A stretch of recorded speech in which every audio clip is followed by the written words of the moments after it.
The breaking point. The Orion defensive fleet crumbled like paper in a fire. Lieutenant Commander Elara Reed watched from the bridge of the UHS Defiance as the last human capital ships disintegrated under concentrated Vraxian plasma fire. The view screen's automatic filters couldn't fully dim the brilliant explosions that marked the deaths of thousands of her fellow soldiers. Shields at 12%, Commander.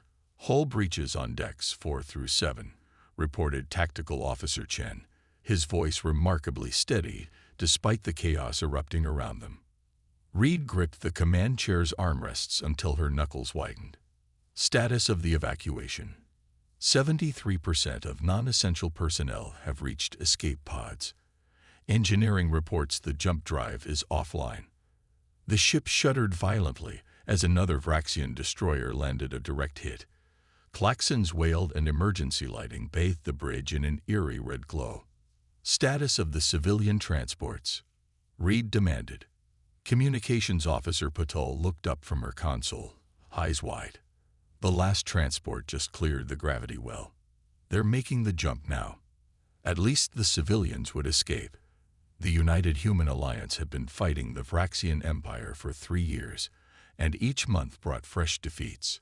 The aliens' technology was simply too advanced, their ships too numerous, their tactics too ruthless. Vraxian command vessel is broadcasting, Patil announced. They're demanding our surrender. Reed's jaw tightened as she studied the tactical display.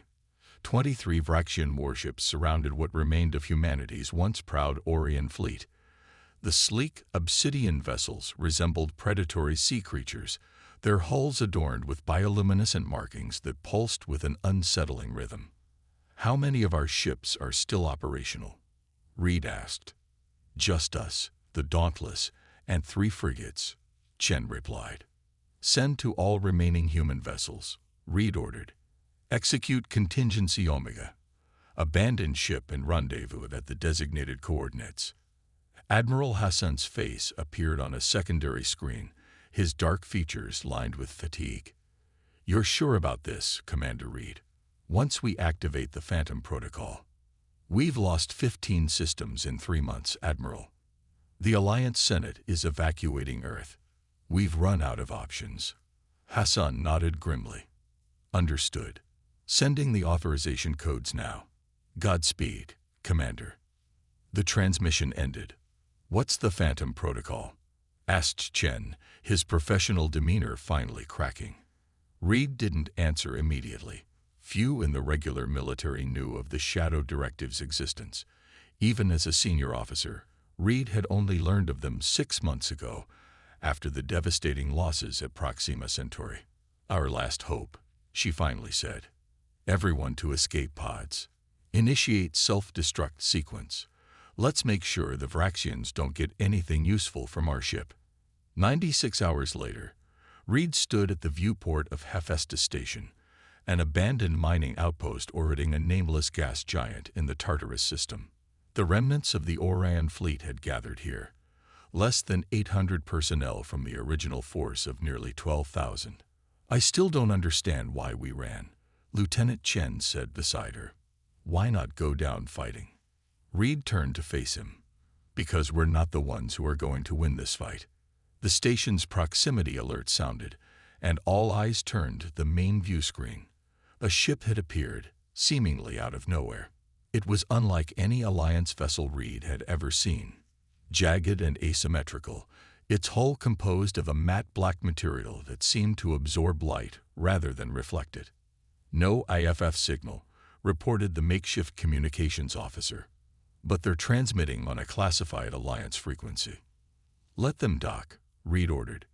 20 minutes later, Reed stood in the station's main hangar as the airlock cycled open. 7 figures emerged, clad in armor unlike standard Alliance issue, where military hardshells were practical and utilitarian. These suits were nightmare made manifest, irregular plates of reactive material that seemed to shift and flow with their wearers' movements, helmets with no visible visors, only smooth, reflective surfaces that offered no hint of the human inside. The lead figure approached Reed and removed their helmet, revealing a woman with close-cropped silver hair and eyes so pale they appeared almost white. Her face was a network of scars, some surgical, others clearly from combat. Commander Ilara Reed. The woman's voice was surprisingly soft. Colonel Maya Voss, Shadow Directive. I understand you have a Vraxian problem. Reed nodded, trying to maintain her composure.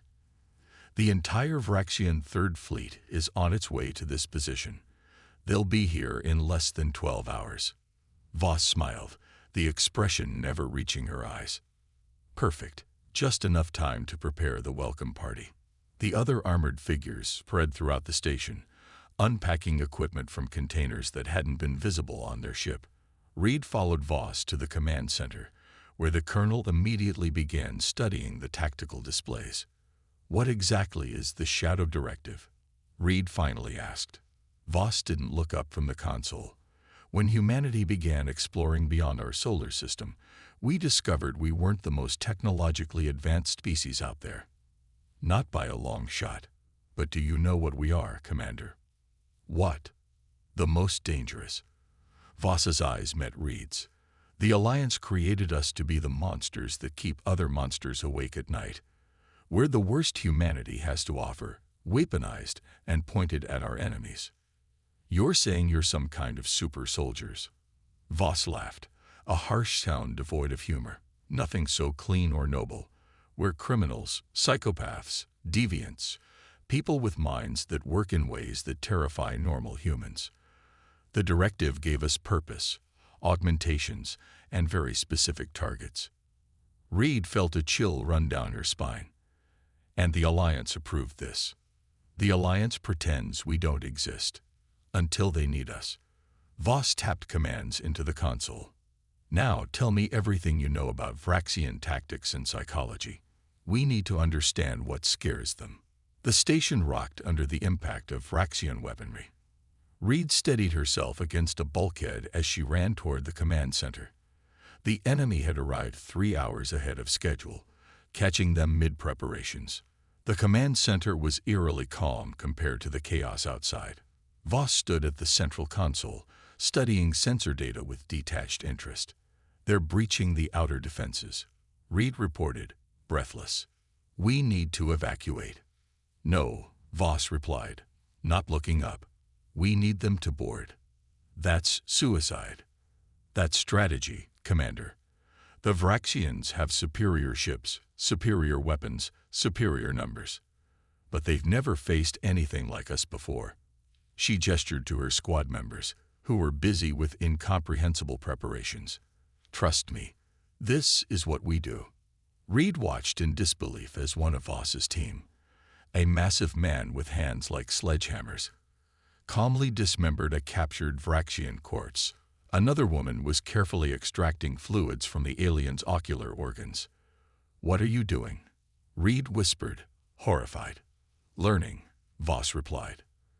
The Vraxians communicate partially through pheromones. We're going to send them a message they'll understand viscerally. She turned to Reed. Your job is to keep your people alive and out of our way. Can you do that? Reed swallowed hard and nodded. What exactly is your plan? Voss's lips curved into something that resembled a smile, but contained no warmth. We're going to teach the Vraxians why humans are the apex predators of the galaxy. Not because we're stronger or smarter, but because we understand something they don't. What's that? True fear. Voss pulled on her helmet, the surface shimmering briefly before settling into its light-absorbing state. Now go. The real battle is about to begin. Reed hesitated, then hurried to gather the surviving Alliance personnel. As she led them toward the emergency shelters in the station's core, the sounds of Vraxian boarding parties echoed through the corridors. She couldn't help but wonder if she had just witnessed humanity's last stand, or the beginning of something much darker. Part 2. Shadows Unleashed. The emergency shelter was silent except for the occasional distant boom of explosions and the nervous breathing of 87 survivors. Lieutenant Commander Reed checked her datapad for the 5th time in as many minutes. 2 hours had passed since the Vraxian boarding parties had breached the station, yet no enemy forces had penetrated this deep into the structure. "What's happening out there?" Lieutenant Chen whispered beside her. "I don't know," Reed admitted, "but I think we're about to find out." The shelter's comm system crackled to life, and Colonel Voss's voice emerged, unnervingly calm. "Commander Reed, I need you at Observation Post Delta. Come alone." Reed hesitated, then turned to Chen. "You're in command until I return." Moving through the station's maintenance corridors felt like traversing a nightmare. Blood, some human red, mostly Vraxian blue, smeared the walls. The air smelled of ozone, burnt flesh, and something chemical Reed couldn't identify. Twice she passed Vraxian bodies, their normally perfect formation abandoned in what appeared to be blind panic. She found Voss at a monitoring station overlooking the main hangar. The colonel's armor was splattered with alien blood, but she seemed uninjured. "You wanted to see this," Voss said without preamble, gesturing to the screens. Reed leaned forward, at first unsure what she was seeing. The hangar below was filled with Vraxian soldiers, at least 100 of them, but they weren't attacking. They were huddled in defensive formations, weapons pointed outward in all directions. "They're afraid," Reed realized aloud. Voss nodded. The Vraxians evolved as apex predators on their homeworld. For millions of years, nothing hunted them. Their entire military doctrine is based on overwhelming force and technological superiority. On screen, a shadow moved at the edge of the hangar, one of the Shadow Directive operatives. Reed couldn't tell which one, was crawling along the ceiling like an insect, defying gravity in a way that seemed impossible. "We stripped down to basics," Voss continued. "No energy weapons that their sensors can detect. Just muscle, nerve toxins, and psychological warfare." The operative dropped silently behind a Vraxian soldier, plunged something into its neck, then vanished before the alien's companions even noticed their comrade convulsing on the floor. "You're hunting them," Reed whispered. "Now you understand." The Vraxians conquered 17 species before encountering humanity. Each time, their victims fought conventionally and lost conventionally. Voss's scared face reflected in the monitor's glow. "But humans are different. We know what it's like to be prey. Our earliest ancestors were hunted before we became hunters. That memory is encoded in our DNA." Another screen showed a different corridor where 3 Vraxians fired wildly at shadows. One of Voss's team appeared from nowhere, moving with impossible speed, and within seconds all 3 aliens lay dead. "Your augmentations allow you to move like that?" Reed asked. "Partly, but mostly it's because we've embraced what we truly are." Voss tapped a command, and the screens changed to show the station's exterior. The Vraxian fleet hung in space, their formation tight and defensive, rather than the aggressive attack posture they'd initially employed. "Their commander is confused," Voss explained. "He sent in 5 boarding parties, 300 elite warriors, and now they're not responding. He's receiving fragmented transmissions of his soldiers being slaughtered by shadows." Her lips curled. "He can't comprehend what's happening." "So what's next?" Phase 2. Voss opened a secure channel on her wrist computer. "All Phantoms, execute Nightmare Protocol." Across the monitors, Reed watched as the station's environmental systems went haywire. Lights flickered and died, plunging sections into complete darkness. In some corridors, hidden speakers began broadcasting sounds, a mixture of Vraxian distress calls and low-frequency tones that Reed could feel in her teeth. "How are you doing this?" she asked. "We've been studying Vraxian biology and psychology since first contact," Voss replied. "Their optical systems are highly sensitive to specific light patterns. Their auditory structures resonate painfully at certain frequencies. We're not just killing them, we're unraveling them." 4 hours later, Reed watched from the command center as the remaining Vraxians retreated to their ships in disarray. Where there had been discipline and coordination before, now there was only panic. "They're running," Chen said in disbelief. "Not yet, Voss corrected, entering the room with her team behind her. Their commander still has options. As if on cue, the largest Vraxian vessel moved into position, its main weapons array charging. They're going to destroy the station. Reed realized. Cut their losses. Voss nodded, which is exactly what we wanted. A proximity alert sounded, and new contacts appeared on the tactical display. Dozens of small objects emerging from the Shadow Directive's ship. What are those? Reed asked. Autonomous hunter-killers, answered one of Voss's team, a thin man with cybernetic eyes. They'd been programmed with everything we learned about Vraxian systems during our little hunting trip. The objects swarmed toward the Vraxian fleet, too small and fast for the aliens' defensive systems to target effectively. Within minutes, they had attached themselves to the hulls of every Vraxian vessel. We couldn't defeat their fleet conventionally, Voss explained, but we didn't need to. Those devices are transmitting everything that happened here, audio, visual, and pheromonal data, directly into their ship's communication systems. On the monitors, Reed watched as the Vraxian fleet's coordinated formation began to break apart. Some ships fired on others, some tried to jump to FTL but failed, and still others simply drifted, their systems apparently offline. You're using psychological warfare on their entire fleet, Reed said, understanding dawning.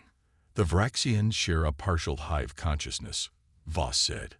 Right now, every soldier in that fleet is experiencing the terror their boarding parties felt. They're living through being hunted by creatures they can't see or understand. The largest Vraxian vessel suddenly powered down its weapons and began retreating, the rest of the fleet following in disarray. They're actually running, Chen whispered. They'll be back, won't they? Reed asked. Eventually, Voss agreed. But they'll come prepared for conventional warfare against a conventional enemy. They still won't understand what really happened here. She turned to Reed. And that's your job now, Commander. The Alliance needs to know that the Shadow Directive bought you time, but not victory. Reed nodded slowly. What will you do? What we always do, Voss replied, her team already moving toward their ship. Disappear until we're needed again. 3 months later, Lieutenant Commander Reed, now Captain Reed, stood before the Alliance Security Council, completing her report on what military historians were already calling the miracle at Tartarus. The official record states that a clever deployment of experimental autonomous weapons and a heroic last stand by Alliance forces drove back the Vraxian Third Fleet, she concluded. That report is, of course, incomplete. The council members exchanged glances. Finally, Admiral Hassan spoke. The Shadow Directive's involvement remains classified at the highest level, Captain. As far as the public is concerned, they don't exist. I understand, sir, but the Vraxians have withdrawn from 3 systems since Tartarus. Our intelligence suggests they're reconsidering their entire campaign against humanity. Fear is a powerful weapon, noted one of the civilian counselors. But is it enough? Reed thought about the Vraxian bodies she had seen, about the alien soldiers firing at shadows, about Colonel Voss's scared face and colorless eyes. The Vraxians believed they were invincible, she said. Now they know there's something in the dark that can hurt them. Something they don't understand. She smiled slightly. And if there's one thing humans have learned over our long history, it's that fear of the unknown is the most primal fear of all. As the council debated their next moves, Reed's secure comm unit vibrated once. A message from an untraceable source. It contained only 4 words. The shadows are watching. She deleted the message and returned her attention to the council, a new resolve strengthening her voice as she began outlining plans for humanity's counteroffensive. The war was far from over, but for the first time since the Vraxians appeared, humanity had a fighting chance, not because